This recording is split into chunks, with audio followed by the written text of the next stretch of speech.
femme à l'époque de la Guéniza jusqu'au XXe siècle, la femme juive en Égypte. Parce que la femme juive en Égypte était tout à fait autre que les femmes dans le monde arabe. Nous savons sur ce qui s'est passé il y a plus de 1000 ans. Pourquoi? À cause de la Guéniza. Dans la Guéniza, on a trouvé beaucoup des documents qui parlaient aussi de la femme. À travers quoi? À travers la Ketouba. Grâce à la religion juive, nous avons la Ketouba. Et dans la Ketouba, il y avait écrit des choses qu'on ne savait pas jusqu'à ce qu'on a trouvé c'est Kit Geniza. Je dis libéralité relative, n'est-ce pas, Yachassi, relative des femmes juives, parce que c'est relatif à ce qui se passe aujourd'hui. Mais à partir du XIe siècle déjà, la femme juive en Égypte était beaucoup plus libérale que les autres femmes. Voilà une ancienne ketouba du temps de la Guéniza. En Égypte, la femme était libérale. Pourquoi? Nous le saurons un peu plus tard. Aussi, la femme juive qui travaille, son argent lui appartient, pas à son mari. Il est à elle. Ça, c'est les pères qui ont dû peut-être penser à leur fille. Alors, nous avons trouvé dans cette ketouba, celle-là, je l'ai trouvée sur le Google, dans cette ketouba trouvée dans la Guéniza du Caire, datée du XIe siècle, il y a 1000 ans, l'époux a signé dans cette ketouba que s'il quitte l'Égypte et ne retourne pas parce que son bateau a coulé, qui sait qu'est-ce qui est arrivé, sa femme n'est pas Agouna. Agouna, vous savez ce que c'est? Ancrée. Elle ne peut, tant que son mari n'est pas mort et qu'on ne sait pas qu'il est vraiment mort, elle ne peut pas se remarier. Agouna, jusqu'aujourd'hui en Israël, une femme Agouna ne peut pas se marier si son mari, même s'il existe, ne lui donne pas le guet, ne lui donne pas le divorce. Parce qu'en ce temps-là, les maris parfois partaient en bateau, ne revenaient pas, les bateaux coulaient. Alors déjà en Égypte, les hommes dans la ketouba signaient que s'ils ne retournent pas, elle n'est pas Agouna, elle peut se remarier. Ça n'existe nulle part dans le monde. Cette libéralité, le grand historien de la Guéniza, Dov Goiten, Dov Goiten, Mumché de la Guéniza, a dit si le Talmud babylonien avait été écrit en Égypte, toute la halakha aurait été autre chose. Malasot, c'est une preuve. Mais bien avant Goiten, l'historien orientaliste Edward William Lane, qui a vécu en Égypte 10 ans, ça l'intéressait beaucoup. Il a écrit dans son livre, il était très étonné de voir cela. Il est étonnant de voir, il a écrit, que les femmes juives habitant la Hara, Shonat HaYehudim, le quartier juif, ne sont pas écartées des yeux des visiteurs étrangers qui entrent dans la maison, comme il est de coutume dans les pays de l'Orient. Elles n'ont pas la tête couverte, il a écrit cela dans son livre. L'épouse s'assied avec son mari pour recevoir le visiteur, et c'est elle-même qui offre aux visiteurs les bonnes choses avec le café, la balawa, le ma'amoul, la menena, les bonnes choses, comme ma mère le faisait aussi, n'est-ce pas? C'était normal, mais c'était pas normal en 1895, en 1885, ce n'était pas normal. Les femmes étaient écartées dans tous les pays arabes, les pays de l'Orient, les femmes étaient écartées des visiteurs mâles, des hommes qui venaient visiter le mari. Il a aussi écrit que la femme juive au XIXe siècle ne couvre pas sa tête que quand elle sort dans la rue, seulement par modestie et aussi par coquetterie. Ici, nous allons voir cette coquetterie-là. Cette femme, Reina Shemes, est née au milieu du XIXe siècle, en 1850-60, et cette photo a été prise en 1901. Ici, on voit déjà le cosmopolitisme, n'est-ce pas, cosmopolite. La robe européenne, avec des dentelles, des broderies, c'est très beau, mais la tête est couverte à l'oriental, avec, si vous vous rappelez, le mendil be'oya. Mendil be'oya, c'est un mouchoir très fin, très fin, avec un crochet, des petites fleurs, en vert, en rouge, en rose, comme une couronne. C'est par coquetterie plutôt qu'autre chose, c'est très coquet. Alors, pourquoi je le sais? Parce que cette femme, c'est la grand-mère de mon père, Rena Shemes. Alors, Beth Shemes, ils étaient en Égypte déjà il y a 2000 ans à Alexandrie. Alors, du côté de mon père, sa grand-mère, et celle-là, maternelle, du côté de sa mère, parce que lui était Vidal, mais elle était Shemes. Cette grand-mère de mon père, elle était une Égyptienne de souche, 2000 ans en Égypte. J'ai fait dans le Google, j'ai trouvé cela à Alexandrie, Shemes. C'est vrai. Alors, et je le sais aussi parce que nous avons ce mouchoir. Étonnez-vous. J'ai ce mouchoir chez moi, à la maison. Ma mère l'a trouvé chez sa mère. Et, et je l'ai gardé. Il est très fin, très fin, très fin.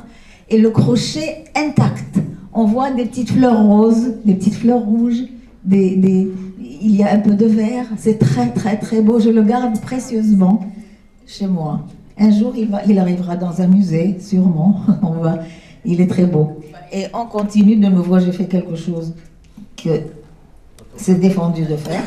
Bon. Alors, ici, nous voyons encore une femme très émancipée. C'est Madame Kataoui Pacha, l'épouse de Moïse Kataoui Pacha, et aussi la mère de Joseph Kataoui Pacha, qui était le ministre des Finances du roi Fouad. Alors, tout ce que vous voyez ici, ce sont des femmes. Vous ne pouvez pas croire que c'est en Égypte. La femme juive en Égypte a toujours été émancipée. Moi, je crois que ça vient de l'hellénisme 2000 ans avant. 2000 ans, 2000 ans, 2200 années d'aujourd'hui, c'était les Gréco-Romains. C'était Cléopâtre. Cléopâtre, qui n'a pas vu le film, hein, Cléopâtre, avec Elisabeth Taylor. Alors, le temps de Cléopâtre, déjà, on voit l'émancipation en Égypte. C'était quelque chose vraiment incroyable de voir. Nous connaissons la vie de Cléopâtre. Elle avait des amants, elle avait Jules César, ensuite elle a fait tout ce qu'elle voulait, cette femme. Alors ça, à mon avis, c'est quelque chose qui est resté en Égypte. Cette émancipation, cette liberté de vie, cette liberté des femmes, ça existait toujours en Égypte. Nous le savons grâce à certaines ketubas, mais ça continue même plus tard. Ça, celle-là, c'est une cousine de ma mère, c'est Esther Betito, en robe Charleston, en 1925. On ne voyait pas des choses pareilles dans les pays arabes. Il n'y avait pas ça. À Paris, oui. Et nous savons pourquoi, parce que nous avons vu hier le film Mohammed Ali a ouvert l'Égypte à la Méditerranée, n'est-ce pas? Au pays méditerranéen. Et c'est comme cela que l'Égypte a fleuri, parce que quand elle est ouverte aux contrées méditerranéennes, aux pays méditerranéens, elle fleurit. Quand elle est fermée sur l'islam, elle s'endort. Elle devient pauvre. Aujourd'hui, ils n'ont pas quoi manger. Je me rappelle très bien la chanson d'Abdel Wahab qui chantait El Amhellela. Vous connaissez cette chanson? El Amhellela, El Letridou. On chantait le blé. Je me rappelle le blé égyptien.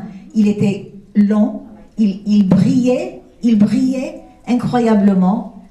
Et aujourd'hui, le blé égyptien, Al-Haf, vous savez, il est terne, il est petit, il n'est pas beau. Et juste après la paix, je me rappelle, j'ai été dans un Beta Teva pour acheter certaines choses et je vois du blé. Je dis, ça c'est du blé égyptien? Il m'a dit, oui, comment tu sais? Je sais parce que, je lui dis parce que je suis égyptienne et c'est ce blé-là, en 1979, quand il y a eu la paix, on a signé le traité de paix, on a porté du blé. Il y avait encore le blé égyptien. Je l'ai reconnu, incroyable. Je me rappelle très bien ce blé. Il n'existe plus en Égypte. Ils ne savent pas. Ils ne savent pas ni l'agriculture, ni exporter le coton. Ils ont beaucoup perdu. Ici, c'est le Caire en 1936. C'est ma mère, Esther Vidal-Mosseri, avec le look de qui? L'actrice hollywoodienne, ça c'est Greta Garbo. Mais c'est ma mère, c'est Esther Vidal, nonna Esther, n'est-ce pas? Alors, ça, c'est le cosmopolite égyptien. D'une partie, on portait encore le tarbouche, mon père portait le tarbouche, mais c'était le costume européen. Et voilà, en 1942, les basketteuses de Maccabi. On ne voyait pas ces choses dans d'autres pays arabes. Il n'y avait même pas Maccabi Sport. Vous savez que, je dirais ça, et déjà depuis la première Maccabia, ici en Palestine, en Eretz Israël, la Maccabia, les Maccabis d'Égypte, d'Alexandrie, il y avait la ligue du basket, ils sont venus, ils ont pris part à la Maccabia. La première, c'était, je crois, en 1931, si je ne me trompe pas. Ils venaient à chaque Maccabia et ils remportaient aussi des prix olympiques parce qu'ils allaient aussi aux Olympiades. Et ça n'existe pas dans aucun autre pays arabe. Ça vous dit beaucoup, non? Ni l'Irak, ni la Syrie n'envoyaient personne à la Maccabia, seulement l'Égypte. Alors, quelles sont les raisons qui menèrent à la création d'un statut libéral cosmopolite des femmes juives en Égypte? Je crois que je suis la première à parler de cela. Je n'ai jamais vu ni un livre, ni une conférence à ce sujet, et c'est pour cela que j'ai décidé de faire certaines recherches. Je vais aussi les approfondir pour vous, pour tout le monde, pour l'histoire. Comme j'ai dit hier, ceux qui ne connaissent pas leur passé n'ont pas de futur. Et comment ça a commencé? Le français en Égypte. Hier, quelqu'un m'a demandé pourquoi on parlait français en Égypte. Pourquoi Asmallah, yani, ahna masriyin. Bon, alors, on croit que c'était à cause de Napoléon qui était là 3-4 années. Il était aussi en Palestine, il était à Akko, jusqu'aujourd'hui il y a le canon de Napoléon à Akko, et il était aussi en Égypte, mais pas pour longtemps, 3-4 ans. Et Mohamed Ali l'a mis dehors. Alors, c'est pas à cause de Napoléon. En 1840, il y avait un consul de France, Adolphe Crémieux, qui a fondé la première école pour filles en langue française. Pour filles, pourquoi? Parce qu'il a été au quartier, il a vu les filles riches, parce qu'au quartier habitaient en ce temps-là les riches et les pauvres ensemble, dans le quartier juif. Il a vu les filles des familles riches adossées à des coussins, qui ne faisaient rien du tout. Et lui qui venait de France, et juif, il était lui-même juif, il a dit, c'est pas possible, et c'est lui qui a fondé la première école pour filles au Caire, à la Hara. Harat el-Yahoud. Vous savez, en ce temps-là, moi je suis née déjà au Caire, mais mon père est né à Harat el-Yahoud, et j'en suis très fière. Parce que là habitaient les riches et les pauvres. Ils voulaient rester près de leur temple, leur synagogue, leur épicerie, leurs choses. Ils ont préféré rester jusqu'à ce que leurs enfants leur ont dit « Yalla barra », sortons au Caire avec tout le monde, avec les gens bien, les gens comme il faut, comme on dit en Égypte. Tout cela avec le soutien de Mohamed Ali. C'est grâce à cet homme qui a apporté, on l'appelle d'ailleurs le père du modernisme égyptien, parce qu'il voulait transformer le Caire en Paris sur le Nil. Et il a réussi avec les Juifs. Pourquoi? Parce que les Juifs les riches, ont quitté en 1800 et quelques, ont quitté le quartier juif et ont commencé, il leur a donné cette permission, à construire le Caire. Tout ce que vous voyez au Caire, c'est les Juifs qui ont construit. Tout le Garden City, n'est-ce pas? Sur le Nil, ces habitations qu'on voit, le Nil superbe. Et c'est très beau. Aussi, la lumière, il a apporté la lumière au Caire. Et on dit que le Caire était la deuxième ville lumière après Paris, parce qu'il a apporté tout ce qu'il fallait pour que le Caire brille, même la nuit. Et déjà en 1860, Adolphe Crémier, il y a d'ailleurs une rue à Tel Aviv, Rehov Crémier, c'est lui. Pourquoi? Parce qu'il a fondé aussi l'Alliance. C'est un réseau d'écoles pour filles et garçons, vous le savez sûrement, l'Alliance. La culture et la langue française étaient principales dans ces écoles, et parce qu'il voulait introduire la culture, il était français, juif mais français, il voulait introduire la culture et la langue française parmi les communautés juives du Moyen-Orient. Et déjà en 1876, il a fondé le Mikvé Israël à Houlon. Ceux qui habitent Houlon savent ce que c'est, n'est-ce pas? Mikvé Israël. École agricole. Une école agricole, et c'était la culture française. D'ailleurs, un jour, la femme de l'ambassadeur de France nous a emmené un club des femmes diplomates.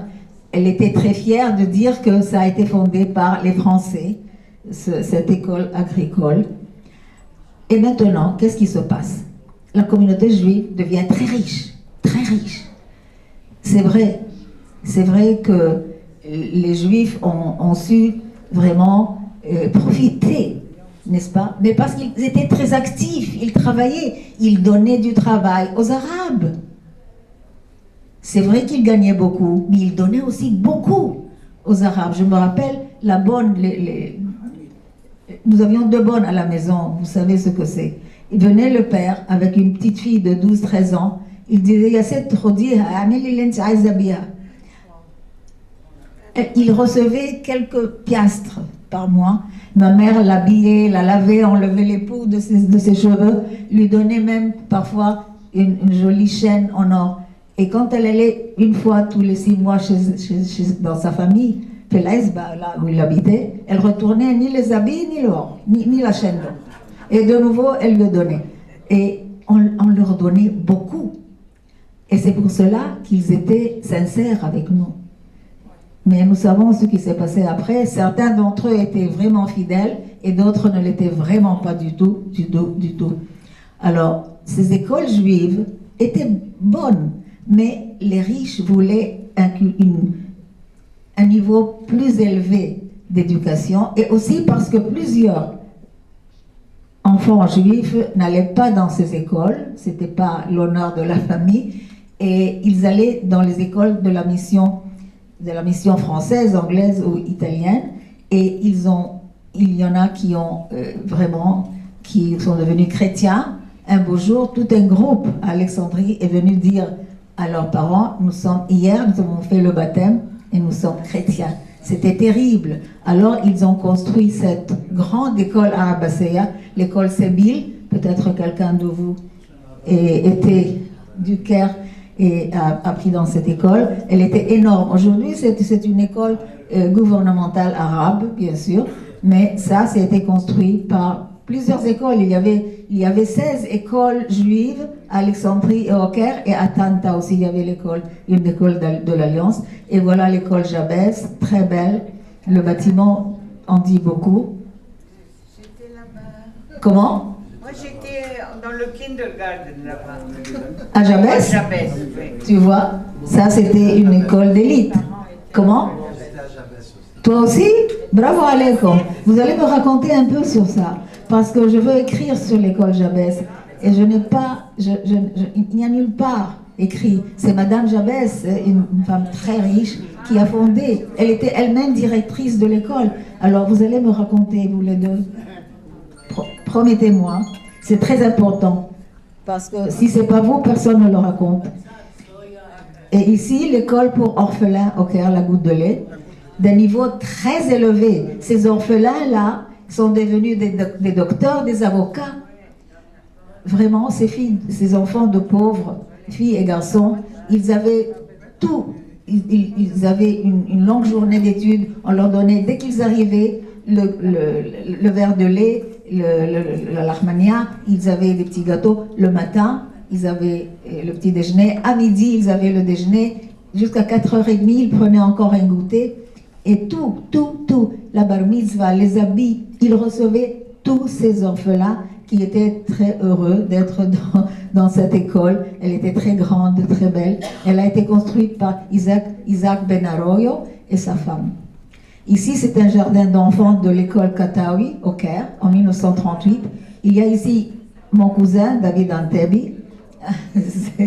זה האח של הסבא של אנטבי שאצלכם, היא חוקרת אצלכם, נכון? מי? לירן אנטבי. נכון. כאן זה אבא, זה אח של סבא של הסוסו, שראיתם את התמונה אצלכם. À côté de lui, il y a aussi mon frère Soussou. Alors, quand mon mari a vu cette photo, moi j'ai connu mon mari ici en Israël, je lui ai montré cette photo de mon frère ici. Il m'a dit, moi je la connais celle-là, elle était une amie à moi, la demoiselle, la Ganenet, jardin d'enfants. Il la connaissait, Khalas, mais c'était en Égypte, moi je n'étais pas encore là. בית ספר קטאווי, גם תספרי לי. בסדר? tu vas me raconter. ויוסף בג'בס. גם, אנחנו נעשה ישיבה מיוחדת, בסדר? ותספרו לי על בתי הספר. זה מאוד חשוב, זה ייכנס למחקרים שלנו. עכשיו, האישה, la première femme en Égypte, Nadine, איפה היא? Nadine, je ne vois pas sa photo, אבל לא חשוב.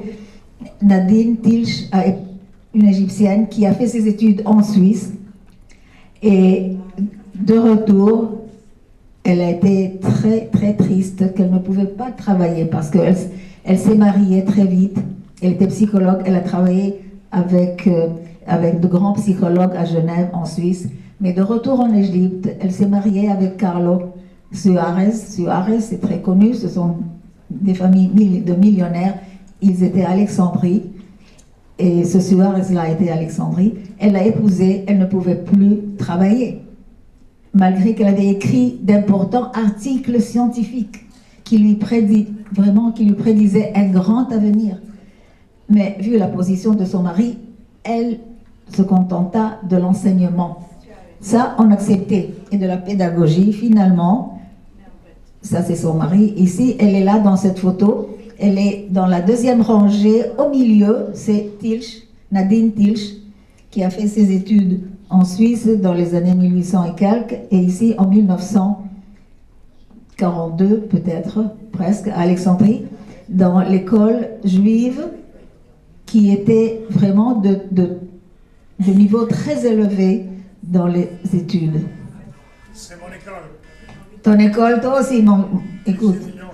Tu dois m'écrire quelque chose, tu habites l'Australie, mais tu vas m'écrire tout ce que tu te rappelles. C'est très important. Et voilà, l'émancipation juive, des femmes juives en Égypte, revient déjà aux années 1890, grâce, c'est-à-dire il y a 1890, plus de 150 années, presque, grâce à ce Rav Eliyahu Chazan. C'est lui qui a décidé, c'est écrit en hébreu ici, j'ai oublié de traduire, mais je le dis en français, c'est lui qui a décidé que les jeunes filles juives, les filles juives doivent apprendre la Torah. Ça c'est inconcevable dans un pays arabe, inconcevable que les filles apprennent la Torah. Lui a dit que la main qui berce le berceau, c'est la main qui va éduquer les hommes. C'est la main qui va faire les hommes. Alors, les filles doivent apprendre la Torah. Et c'est comme cela. C'est encore un pas en avant pour l'émancipation de la femme. Moi, j'allais au Talmud Torah avec mes frères. Je ne sais pas si j'ai mis cette photo ici, je crois. Voilà, je l'ai mise. Ça, c'est le Talmud Torah de Helwan. Ici, il y a Benny en bas qui fait comme ça. Vous voyez ça? Quelqu'un qui fait ça, c'est Benny. Benny. À côté de lui, il y a mes deux petits frères et mon grand frère David à droite, deuxième rangée, et mes frères sont là. Mais vous voyez aussi des filles. Et vous voyez, à gauche en haut, c'est écrit Talmud de la Torah. Alors, les filles, dans les années 1940, étudiaient la Torah à cause de lui. à cause de ce Rav Eliyahu Chazan, Rav Rashi de l'Alexandria, qui a introduit cela en Égypte. Et je trouve ça, aujourd'hui ça vous semble normal, mais ce n'était pas normal. Non, c'est une partie de l'émancipation de la femme juive au 19e et 20e siècle. Et je dois rappeler ici ceux qui ont ouvert ce Talmud Torah. Ils sont là au milieu, Madame Azoulay et Monsieur Azoulay. Lui, il travaillait chez Sicurel le matin et l'après-midi, les jeudis, parce que les jeudis, nous n'avions pas de classe. Alors, on venait les jeudis après-midi pour apprendre l'hébreu. Je me rappelle, Ya Bayam Haonia. Déjà, je savais lire. Et aussi, les vendredis soirs, j'allais au temple de Helwan. Et moi, d'en haut, je chantais les ça, je ne peux pas oublier, parce que j'ai appris ça chez Madame Azoulay et Monsieur Azoulay. C'est mon enfance. Je trouve cela très beau. Alors, mes frères en bas faisaient les misborim, et moi d'en haut. Et ici, on vous dit, Kol Isha Erva. Non, c'est très beau. On nous a appris que c'est très beau. Alors, nous pouvons prier à haute voix. Et c'est à cause de Eliyahu Chazan qu'il y a eu cette bat mitzvah des filles. Déjà dans les années... au début déjà du XXe siècle, les filles faisaient la bat mitzvah. Donc, la bat mitzvouch qu'on vous fait ici, maintenant, la bat mitzvouch, ça, ce n'est pas israélien. Ça vient de l'Égypte. En ce temps-là, personne ne faisait de bat mitzvah nulle part, même pas en Europe, n'est-ce pas? Mais en Égypte, il y avait la bat mitzvah, mais en groupe. Voilà, elles sortent de l'école vers Eliyahu Navi, ça c'est Alexandrie, c'est un groupe, et les voilà ici, elles sont très belles. Chaque fille attendait d'avoir 12 ans pour être comme ça, comme une Kala. C'était très beau vraiment, et la vie était très belle. Je me rappelle bien, j'y ai vécu jusqu'à 12 ans, et je me rappelle tout. C'était très beau. Tout était très beau. Je ne savais pas, c'était normal, n'est-ce pas? C'est après, quand on était dans la Mahabara, avec le Ohel qui est tombé sur nous, que j'ai compris finalement qu'on peut tout avoir dans la vie, tout à coup on n'a plus rien. Ça vous donne des proportions, hein? C'est bien. Et tout ça est vrai, et la communauté juive était très fière que les filles avaient une éducation supérieure en 4 langues. On avait les 4 langues à l'école. Mais tout cela s'arrêtait un jour que la fille épousait un homme riche. Khalas. Elle ne peut plus se réaliser. Elle ne peut plus rien faire. C'est terrible pour une fille qui a fait son éducation et qui croyait que le futur était ouvert pour elle. Tout à coup, elle devient la femme à la maison. Ça, j'ai vu chez ma mère, qui était de la famille Mosseri, qui avait vraiment des ambitions. Mais elle a épousé Victor Vidal, un homme riche. Elle n'a pas pris pour son argent. Elle ne savait pas qu'il était riche. Il a fait semblant qu'il n'avait rien. C'était un amour depuis le premier coup, le coup de foudre. Ils se sont aimés toute leur vie. On a vu l'amour. Mon père était très dur à la maison. C'était lui, le Khawaga. C'était lui qui disait tout. Ma mère, elle était belle et tais-toi. Elle a beaucoup souffert. On a su cela qu'après, quand elle nous a laissés, vraiment, elle écrivait chaque jour. Nous ne savions même pas qu'est-ce qu'elle écrivait. Mais cette femme, vous l'avez vu avant sa photo, elle ne souriait pas dans les photos en Égypte. Elle a commencé à sourire en Israël parce qu'elle est devenue l'associée de son mari. Pour tout ce qu'il fallait décider, c'était ensemble. Et ça, j'ai vu à la maison. Alors, le chauvinisme l'emporte sur le libéralisme de la femme quand elle se marie. Parce que ce n'est pas honorable pour une femme riche de travailler.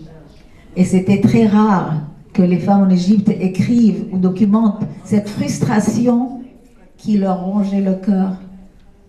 Elles n'ont osé qu'après l'immigration, les circonstances et la force des choses. Tout a changé aujourd'hui. Écoutez, aujourd'hui, je ne parle plus de ça, mais il y a 40 ans, j'étais féministe. J'étais présidente pendant 17 ans de Neshot HaAsakim בישראל, בעוונותיי, הייתי גם זה, et j'ai beaucoup apporté aux filles, aux femmes israéliennes. On faisait chaque 3 mois des conférences et je leur donnais de la force. Il n'y avait pas encore des femmes d'affaires en Israël dans les années 80. Il n'y avait pas. J'ai été dans des conférences à l'étranger, j'ai appris des choses, j'ai dit pourquoi? Si moi je suis directrice, tout le monde peut le faire, mais j'ai compris que pas tout le monde, pas chaque femme peut le faire. Là, à Nairobi, c'était la première conférence, des Nations Unies pour le statut de la femme, et je suis retournée en Israël avec ça. Chaque femme, là où elle met ses priorités, c'est là qu'elle sera. Chaque femme, là où elle met ses priorités, c'est là qu'elle sera. La femme qui veut élever ses enfants, maintenant je ne parle pas vraiment, mais je parle de mon cœur. Celle qui veut élever ses enfants, qu'elle le fasse. Mais celle qui veut se réaliser, elle devra négliger la famille. Il n'y a rien à faire. En ce temps-là, c'était comme ça. En mon temps, à moi, quand j'étais mariée, on me demandait « Qu'est-ce qu'il fait ton mari ?» Qu'est-ce qu'il fait mon mari? Tu dois demander qu'est-ce que moi je fais. Mais c'était ça, les années 70, les années 60. C'était ça. Le statut de la femme était le statut de son mari. Quand j'ai compris ça, j'ai dit bon, je vais faire moi mon statut. Et j'ai fait mes études. Alors, ça, je suis retournée de la conférence des États-Unis à Nairobi. Et encore une chose, chaque femme doit savoir, un jour, Tamdi, Kumi, Betedabri, lève-toi et parle. C'est tout. C'est tout. La priorité que vous mettez dans votre vie, pour les hommes aussi, Gam Lagvarim, איפה שאתם שמים את סדר העדיפויות שלכם, שמה תמצאו את עצמכם. Hommes et femmes, c'est la même chose. Aujourd'hui, quand je raconte à mes petites filles que c'était comme ça, elles n'arrivent pas à croire. Parce qu'aujourd'hui, elles savent que leur priorité est d'étudier, de travailler, de faire une carrière. Elles ne veulent pas se marier. Je dis non, mariez-vous, apportez des enfants et travaillez.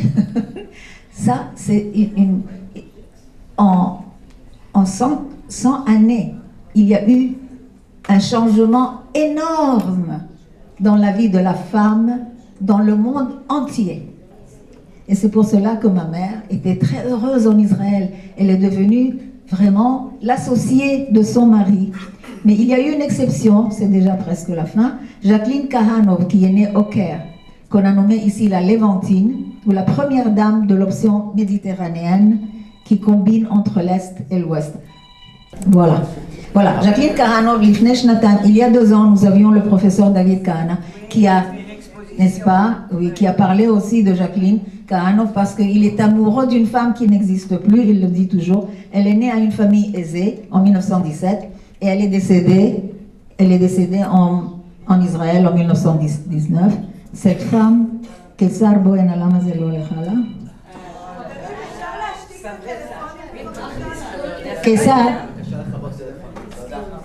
זה לא זז עליו, ואם זה לא זז, אז אני אמשיך בלי. בוא נראה. זה כבר הסוף. מה הבעיה? עם זה עכשיו. זה אוקיי. PDF, זה לא פאורפוינט. מה? זה PDF, זה לא פאורפוינט. בגלל זה, נכון. אוקיי. מצוין. Voilà Jacqueline Kahanov en Égypte. À 16 ans, elle a publié un article dans un magazine francophone du Caire où elle décrit sa frustration. C'est la seule fille, la seule femme en Égypte qui a osé parler de cela. Sa mère l'a grondée. Elle a raconté tout cela, comment on ne lui permet pas de réaliser ses compétences.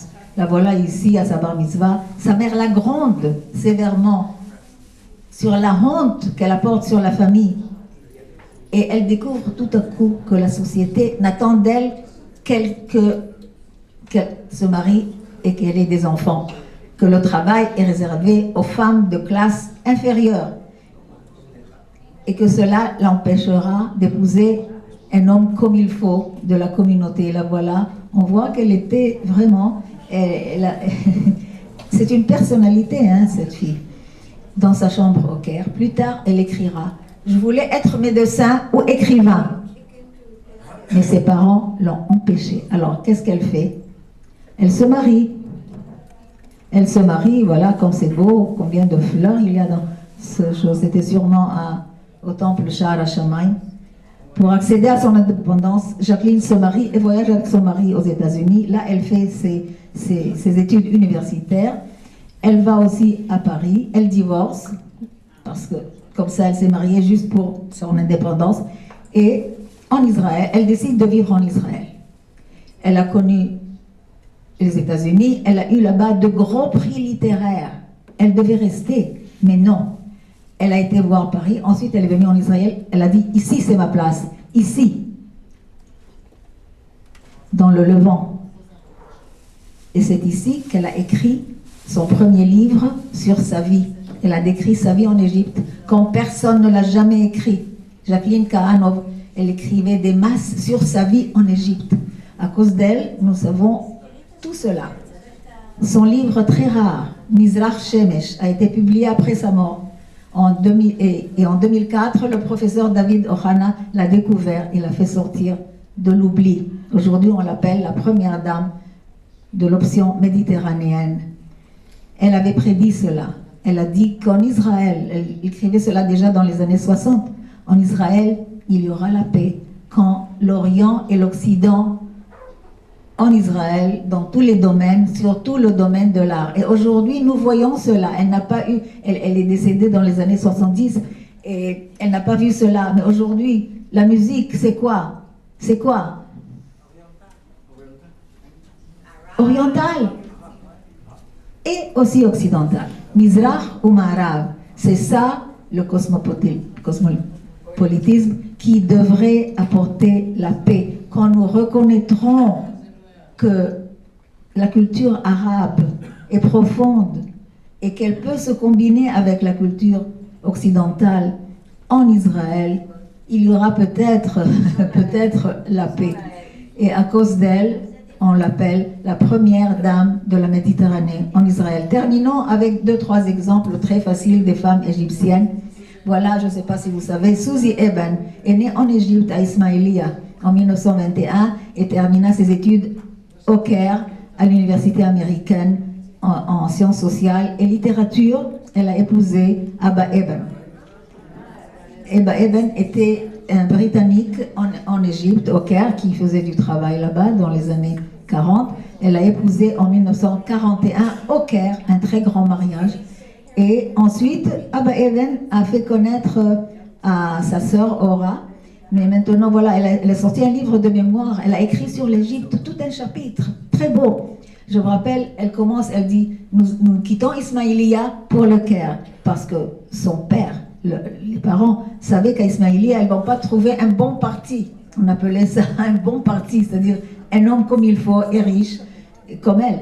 Alors, il a quitté Ismaïlia pour le Caire, et c'est là qu'elles ont continué leurs études au Caire. Et dans son livre de mémoire, elle dit, nous arrivons au Caire et il me semble que nous sommes dans un très grand country club.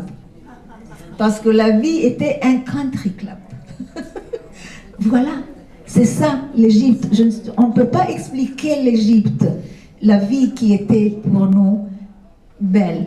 C'était la Dolce Vita, mais on travaillait. Les hommes, c'était vraiment, ils étaient très actifs. Leur idéal et leur ambition, ils étaient toujours très heureux aussi du succès des autres. Parce que c'était Bnei Amenu, des Juifs comme moi. Alors, on était heureux du succès, pas seulement de soi-même, mais des autres. Ça, il n'y a pas Firgoun, ma fiche. Il n'y a pas en Israël le Firgoun. On est jaloux. Là-bas, on était heureux. Il a réussi. Alors, elle écrit tout ça aussi, et sur la vie de Abba Eben, sûrement. Et voilà sa sœur, Ora, qui est née aussi elle est née à Ambash, en Égypte en 1924. Et elle épouse le président, Chaim Herzog, qu'elle a connu à travers, aussi, il était britannique, il était plutôt de l'Irlande, n'est-ce pas? Irlandais. Alors, il l'a connue comme ça. Elle l'a épousé en 1947.